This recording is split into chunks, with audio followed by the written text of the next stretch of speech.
تو یہ ہمارے نماز کو واجب قرار دیا گیا. واجب اس چیز کو کہتے ہیں جو ہمارے جسم کو بہت زیادہ فائدہ پہنچائے اسے واجب. شراب ان کو ڈیمیج کرتی اسے حرام قرار دے دیا. صلوات پڑھیے محمد و آل محمد. اللهم صل علی محمد و آل ٹھیک ہے. محمد. قیام میں آنے کے بعد سیدھے بولا. اس کے بعد کیا کرنا ہے ہمیں؟ اللہ اکبر کہہ کر رکوع میں چلے جانا. رکوع کے مسئلے کو سمجھیے گا، اہم چیز کو. رکوع کے وہ سجدے میں چلے جانا. سجدہ بھی ہم صحیح نہیں کرتے. اکثر لوگوں کو دیکھتا ہوں کہ ان کا سجدہ اور رکوع اور قیام ادھر دوڑ رہا ہے، رکوع ادھر جا رہا ہے، سجدہ ادھر جا رہا ہے. ہم سوچتے کہ نماز بہت اچھی پڑھ رہا ہے. ٹھیک ہے. سجدے میں جب ہم پہنچیں گے تو صحت مند کے لیے حکم یہ ہے کہ 7 اعضاء کے اوپر اپنے جسم کو روکیے. اب کس انداز میں 7 اعضاء کہاں کہاں ہونے چاہیے اور کس انداز میں ہونے چاہیے؟ یہ دونوں ہاتھ کی ہتھیلیاں اور یہ انگوٹھے. اب سمجھیے گا ان چیزوں کو. ہاتھ کی ہتھیلیاں اور یہ انگوٹھے اہم چیز ہے. انگوٹھے یہ جب ہم رکھیں گے تو چہرے کے یہاں رکھیں گے. یہ دونوں انگوٹھوں کا برابر بالیوں سے ہونا چاہیے لیول. یہ بالیاں کان کی ہوں تو یہ انگوٹھے کا وہی انداز میں ہونا چاہیے. یہ رکوع سجدے کا ہے. یہ آگے نہ ہو، زیادہ پیچھے نہ ہو، بلکہ جہاں کان کی بالیاں ہوں گی وہیں یہ 2 انگوٹھے ہوں گے. یہ ہاتھ کی ہتھیلیاں وہیں پہ رکی ہوں گی. دونوں گھٹنے ہوں اور دونوں پیر کے انگوٹھے ہوں. اہم چیز اس پہ کبھی غور کیا کہ یہ کیوں قانون بنائے گئے؟ یہ ہونا چاہیے، یہ ہونا چاہیے، یوں ہونا چاہیے. یہ چیز کو سمجھنا اہم چیز ہے. کب پیشانی ہو، ان سب کے اوپر اپنے جسم کا برابر سے وزن دے دینا. نہ کسی پہ زیادہ ہو نہ کسی پہ کم ہو. سب پہ برابر اپنے جسم کو ہولڈ کیجئے، پورے جسم کے ساری.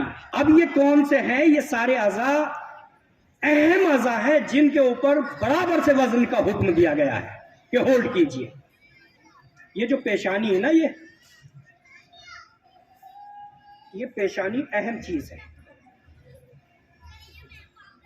یہاں نورانیت کا بہترین چکر ہے. اس جگہ پہ ہمارے جسم کے اندر سامنے اور پیچھے اہم چکر ہوتے ہیں. آپ نے سنا ہوگا جب ہم رکوع میں جاتے ہیں تو یہ چکر ہمارے ایکٹیو ہو جاتے ہیں. اور جب ہمارے چکر ایکٹیو ہوتے ہیں نا تو ہمارا جسم ایکٹیو ہو جاتا ہے. ٹھیک ہے. یہ چکر ایکٹیو ہونے کے بعد ہی جسم ایکٹیو ہو جائے گا. کبھی اس چیز کو سمجھو، جو میں چیز بتا رہا ہوں یہ ہماری شریعت کی ہے. جو دوسرے ہمیں یہ چیز بتاتے ہیں ایسے کرو تو ایسے ہوگا، ہم نے کبھی اس پہ غور ہی نہیں کیا. دوسرے قرآن سے یہ ساری چیزیں لے گئے، ہمیں ان کے اوپر غور ہوتا. تو کیا ہے اہم چیز؟ یہ ہے چکر، روح کا اہم سینٹر، روح کا. اس پہ کہا کہ یہاں روکو. اب روکنے کے بعد اب اللہ کہتا ہے کہ اب بولیے. اس سے کیا ہوگا؟ جو ہمارے C4 اور C3 یہ یہاں پہ آتا ہے. ٹھیک ہے. یا یہاں سے مسل ضبطی شولڈر میں ہمارے یہ نہیں اٹھتے ہیں. ٹھیک ہے. بہت سو کے یہ نہیں اٹھتے ہیں، بہت سو کا اتنا اٹھتا، بہت سو کا اٹھتا ہی نہیں. ٹھیک ہے. اس کے بعد کیا ہوتا ہے کہ جو مائگرین کی بیماری، مائگرین میں کم سے کم 3 بار سبحان ربی العلیٰ و بحمدہ بولیے اطمینان سے. مگر جو قانون ہے اسی کو فالو کریے. بیمار ہے تو کسی بھی انداز میں نماز پڑھے، صحت مند ہے تو اسی انداز میں پڑھے گا. وہ اپنے پیچھے کے جسم کو تھوڑا سا اوپر لائیے. یہ ہے رکوع کا. پشت آپ کی اٹھی ہوئی ہونی چاہیے، یعنی کہ بس یوں ہی. یہ ہاتھ کی ہتھیلیاں نہیں ہونی چاہیے اس سے، بلکہ یہ اوپر رہیں، ہتھیلیوں پہ ٹکا ہوا ہونا چاہیے. یہ یوں نہیں ہونی چاہیے، اس انداز میں ہونی چاہیے. جب ہمارا یہ انداز ہوگا اس طرح سے، ٹھیک ہے، تو اس انداز میں جو سروائیکل کی پریشانی ہوتی ہے، جیسے ہی آپ ایک نماز پڑھیں گے وہ سروائیکل کی پریشانی دور نظر آنے لگے گی. آپ وہ دور ہونے لگے گی.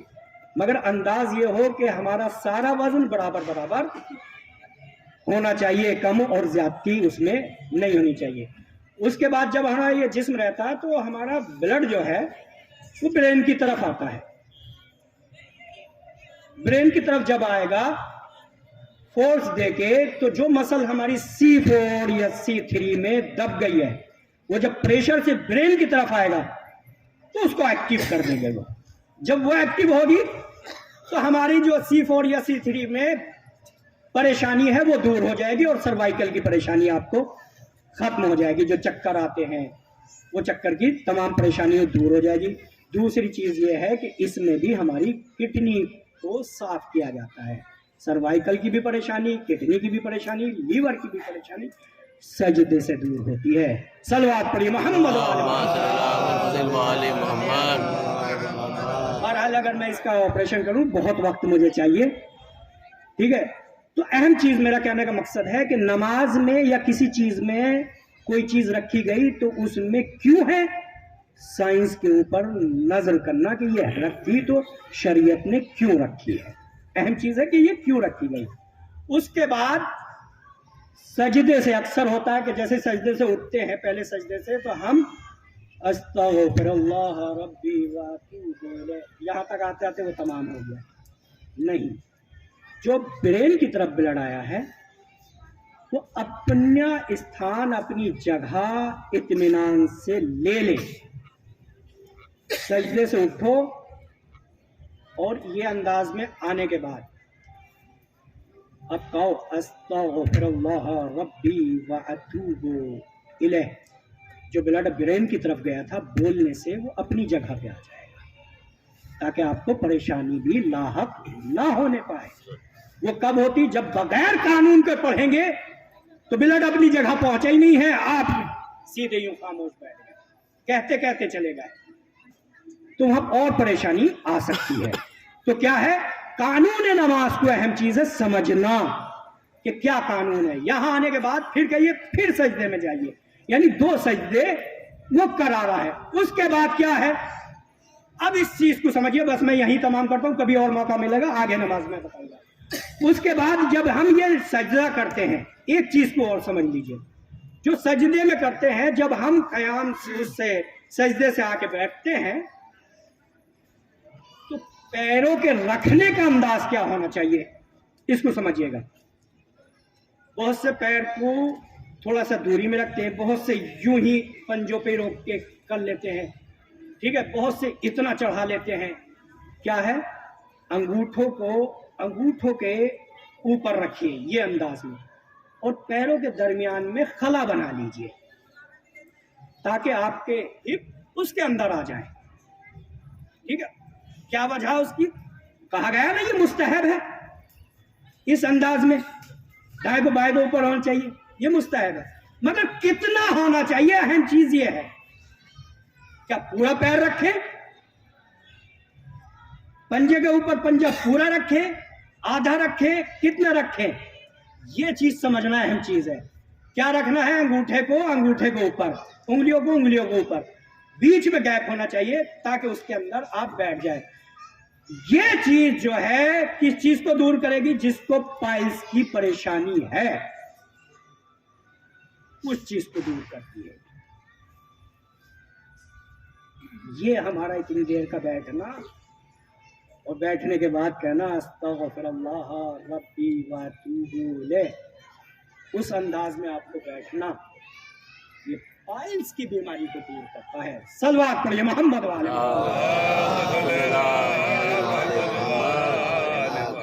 ٹھیک ہے، اس پہ جا کے ایفیکٹ ڈالتا ہے، اس کو صحیح کرتا ہے۔ کبھی کر لینا، نماز میں نہیں پڑھنا تو اس انداز میں بیٹھ جانا۔